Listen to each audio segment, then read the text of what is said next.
when the soul is worn and still. Every step feels slow and heavy. Every day another hill. There is mercy in the journey. There is light beyond the hill.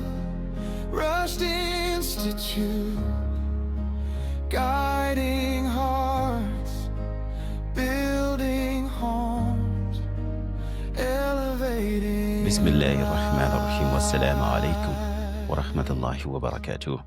Welcome to Roast Family. My dear parent, comparison rarely confronts us head on. It sleeps in during the late night scrolling. When the house is finally silent, it settles while watching another family smile with ease. Their moments edited and framed to look whole. It whispers when you return to your own home and feel an ache you struggle to name. You love your children deeply. You're trying sincerely. You're praying, striving, showing up every day. Yet, somewhere beneath all that effort, a quiet question forms. Why does it look easier for everyone else? Why do their children seem calmer, more confident, more accomplished? Why does my home feel heavier, noisier, more complicated? Comparison rarely sounds cruel. It sounds reasonable. It disguises itself as a motivation, as self improvement, as concern for doing better. But slowly, it steals something precious. It drains joy from parenting and replaces it with pressure. Islam teaches us that heart is easily influenced by what it repeatedly sees. When the heart is constantly exposed to curated images of ease and perfection, contentment weakens, gratitude grows quiet, and without realizing it, we begin questioning Allah's distribution rather than trusting in His wisdom. Today is not about blaming social media or shaming parents. It is about protecting the heart Allah entrusted to you. Because a home does not fall apart from lack of effort or love. It weakens when contentment is slowly replaced by comparison, when gratitude is overshadowed by constant measuring, and when trust in Allah's unique plan is quietly eroded. If you've ever felt proud of your child one moment and inadequate the next because of what you saw online, know this: nothing is wrong with you. This space is for you. It is a place to breathe again, to return to gratitude, and to remember that Allah did not design your family to be compared. He designed it to be nurtured. Comparison has always existed, but in our time, it has been magnified beyond what the human heart was designed to carry. In the past, we compared occasionally within small circles and limited moments. Today, comparison is constant. It follows us into our homes, our pockets, even our moment of rest. We are exposed daily to carefully curated highlights of other families while living inside the raw, unedited reality of our own. Many Muslim parents carry this weight quietly. We scroll through images and videos that present calm children, organized homes, early achievements, polished routines, and visible religiosity. Without intending to, we begin measuring ourselves. We compare milestones, manners, academic success, memorization, behavior, confidence, even spiritual practice. Slowly, without announcing itself, gratitude begins to weaken and anxiety takes its place. What once felt like a blessing begins to feel like a burden we are failing to manage well. From a psychological perspective, constant comparison erodes emotional safety. The nervous system remains alert, scanning for deficiency, never settling into satisfaction. It creates a background sense of inadequacy that follows parents into their interaction with their children. From a spiritual perspective, the damage runs deeper. Comparison distracts the heart from recognizing that Allah's plan for each family is personal, intentional, and precise. Islam reminds us again and again that Allah distributes both tests and gifts uniquely. No two families are meant to walk the same path or grow at the same pace. Yet, comparison convinces us otherwise. It suggests there is a universal timeline, a standardized child, a single image of success that everyone else seems to be reaching except us. This illusion quietly undermines trust in Allah's wisdom. If this struggle feels familiar, receive this reassurance with gentleness. You're not ungrateful. You're overwhelmed by exposure. The heart was never meant to carry this many points of comparison. And before we talk about parenting techniques or strategies, we must first attend to the quiet dissatisfaction comparison plant within the heart, because healing begins when contentment is protected and trust in Allah's design is restored. When comparison enters the home, parenting slowly shifts its center of gravity. Without noticing, we stop asking what our child genuinely needs and start asking how we appear. Decisions become shaped by optics rather than wisdom. Discipline begins to carry embarrassment instead of guidance. Achievements are no longer celebrated for the growth they represent, but how they will be seen and received by others. In this space, parenting turns into performance. Moments are evaluated by how they look rather than how they feel. Children sense this shift quickly. They feel watched, measured, and unconsciously tasked with representing the family's image rather than being allowed to develop authentically. Social media rewards visibility, not depth. It celebrates what can be displayed, not what it is sustained privately. But parenting does not thrive under applause. It thrives under presence. It requires atonement, patience, and attention to the unseen work happening within a child's heart. Psychology confirms the cost of performance based parenting. When children feel they must perform, anxiety increases. They learn that love is conditional on outcomes, on behavior, or achievement. Islamically, this is deeply concerning. Riyah, that is show off, does not only enter worship through public act of devotion, it enters quietly when worth becomes tied to visibility, comparison, and external validation. Let this reminder settle gently. Parenting is not a public audition. Your child is not your resume. What looks impressive online may be hollow in reality, while what appears ordinary in private may be rich with growth and sincerity. Let us pause here for a minute, because many parents carry this pressure silently. Naming it is the first step towards releasing it. Comparison does not only burden parents, it quietly reshapes the way children are seen, felt, and understood. When comparison takes root in the heart, the child standing in front of you slowly begins to feel insufficient, even when no words are spoken. Their pace starts to feel wrong. Their temperament begins to feel inconvenient. Their struggle starts to feel like evidence of failure rather than invitations for guidance. Without realizing it, we stop truly meeting the child Allah placed in our care. Instead, we begin chasing an imagined version of a child shaped by other families, other timelines, and other standards. We then begin to parent from expectation rather than acceptance, and in doing so, we lose the joy of discovering who our child actually is. Psychology refers to this as conditional acceptance. Love and approval become subtly tied to performance, comparison, or progress. Islam names it more clearly. It is an injustice of the heart, because amana, trust, was never about raising a child who meets borrowed standards. It was about being just with a soul entrusted to us. Every child carries a unique fitrah. Allah did not design children on a single template. Some bloom early and visibly, others unfold quietly and slowly. Some are expressive and loud, others are reflective and inward. Some learn through movement, others through stillness. Comparison flattens this divine diversity and replaces it with narrow, unrealistic expectations that suffocate the growth. Please remember this: Allah did not create generic children. He created entrusted souls, each with their own rhythm, strength, and test. Joy fades when parenting becomes a measuring contest. Gratitude withers when expectations are borrowed instead of rooted in acceptance. When comparison loses its grip, parents regain the ability to see their child clearly, lovingly, and with mercy. Comparison does not stop at the emotions, it seeps deeper, quietly eroding the spiritual core of the heart. What begins as a passing thought slowly becomes a lens through which we view Allah's decision. This is why comparison is so dangerous. It is not merely unsettled feelings, it weakens trust. The Quran warns us against constantly looking at what others have been given, not because striving or ambitions are wrong, because comparison corrodes shukr, gratitude.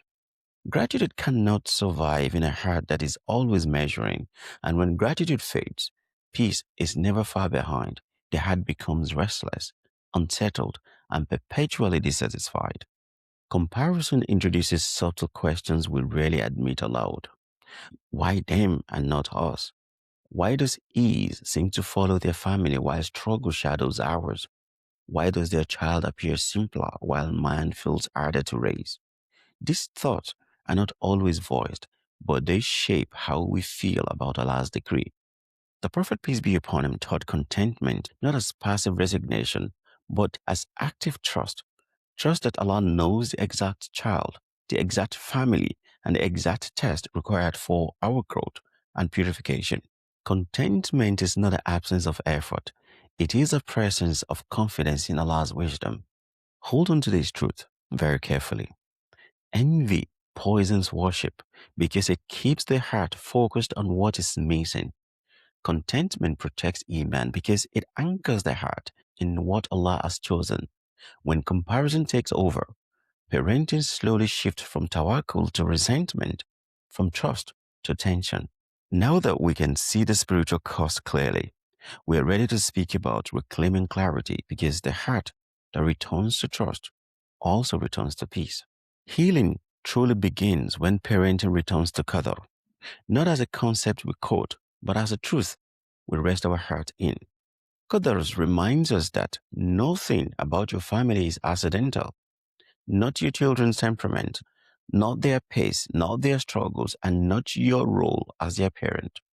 When comparison dominates, parenting feels rushed and anxious. There is always a sense of catching up, correcting, fixing, proving. But when parenting is rooted in qadar, urgency softens, the heart exhales. You stop fighting reality and begin walking with wisdom. Your child's journey is written with precision. Their strengths are intentional, placed by Allah for a reason. Their struggles are purposeful, not punishment. Their delays are not failures, and their difference are not defects. They are signs pointing to the kind of guidance, patience, and mercy this child needs to grow. Psychology confirms what faith has always taught. Children thrive when they feel accepted rather than constantly evaluated. Acceptance creates emotional safety, and emotional safety allows learning, resilience, and confidence to develop naturally.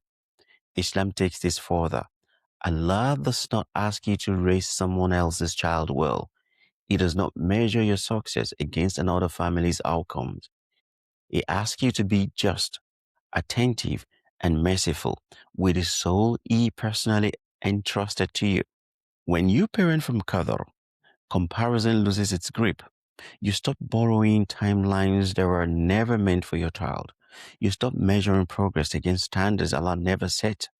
You begin responding to who your child actually is, not who you fear they should be. Please remember this. You are not behind. Your child is not late. Comparison creates urgency where Allah intended patience. It introduces pressure where Allah intended trust.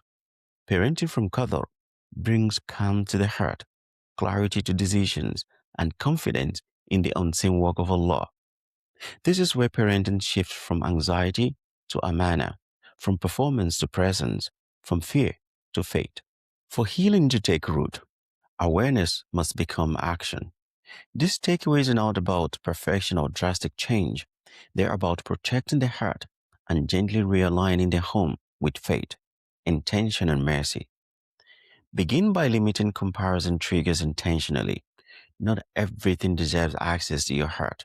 Be mindful of what you consume and how often you consume it.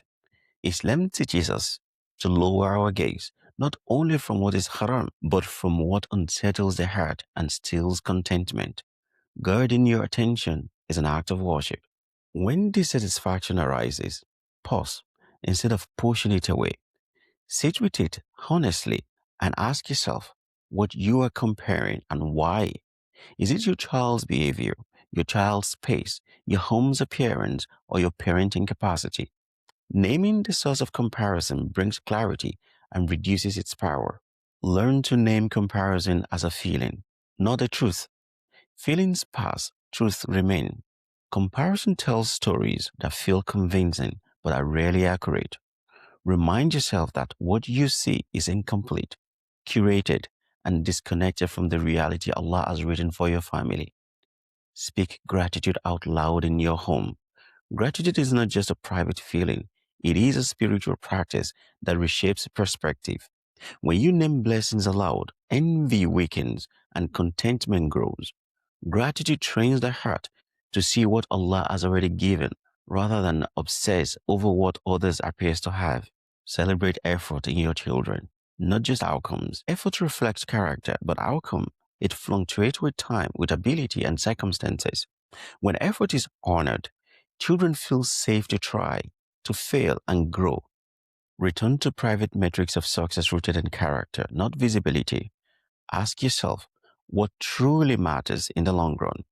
Honesty, kindness, patience, humility, and a heart that's connected to Allah subhanahu wa ta'ala. These qualities are rarely visible online, but they are heavy on the scale of akhirah. Finally, make dua regularly, asking Allah to purify your heart from comparison and strengthen contentment.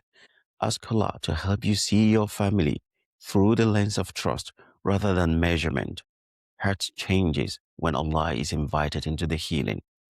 Remember, comparison fades when gratitude deepens, and contentment grows when faith is protected. Every small step you take to guard your heart brings sakina closer to your home. Ya Allah, you are the one who knows our heart better than we know ourselves. You see the quiet comparison we carry, the thought we do not voice, and the moment when our peace slips away without us understanding why. Cleanse our heart from comparison that steals contentment and replaces it with restlessness. Remove the weight of measuring ourselves against illusions and appearances that were never meant to guide us. Protect our homes from standards you did not set and expectations you never asked us to carry. Ya Allah, help us see our children through the lens of mercy, not metrics. Allow us to recognize their worth beyond achievement, beyond timelines and visibility. Let us honor their effort, their growth, and their unique journey with patience and compassion. Fill our hearts with deep shukr that anchors us in what we have been given. Fill our homes with sakina that settles our souls and softens our interactions. Fill our parenting with trust in your wisdom, especially in moments when outcomes are unclear and progress feels slow. Make us content with what you chose for us and grateful for what you entrusted to us. Strengthen our faith when comparison whispers doubt and return our hearts to peace through the trust in you. Amin Ya Rabbal Alameen. My dear parent, comparison is not proof that you are failing. It is proof that you are human, living in a world that constantly overstimulates the heart and invites you to measure yourself endlessly. Feeling this pressure does not mean your love is insufficient or your effort is lacking. Your family does not need to resemble anyone else's to be worthy in the sight of Allah. Your child does not need to shine publicly to be valuable. Their worth is not determined by visibility or how easily their journey can be admired. And your home does not need to impress others to be considered successful. Success in Allah's measure is found in mercy, trust, and sincerity. Step away from borrowed standards that were never written for your life. Return to your own amana. Parent the child Allah placed in your care, not the version you shaped by comparison. Meet them in the season they are in, not in the season you wish they were in. Offer them the mercy they need today, not the pressure you fear tomorrow. Healing begins when comparison loses its grip and trust takes its place. When contentment returns, so does peace. And when peace settles in the heart, it begins to shape the home. May you leave this space lighter, steadier, and more confident in the path Allah chose for your family. Until next time, Wassalamu alaikum wa rahmatullahi wa barakatuh.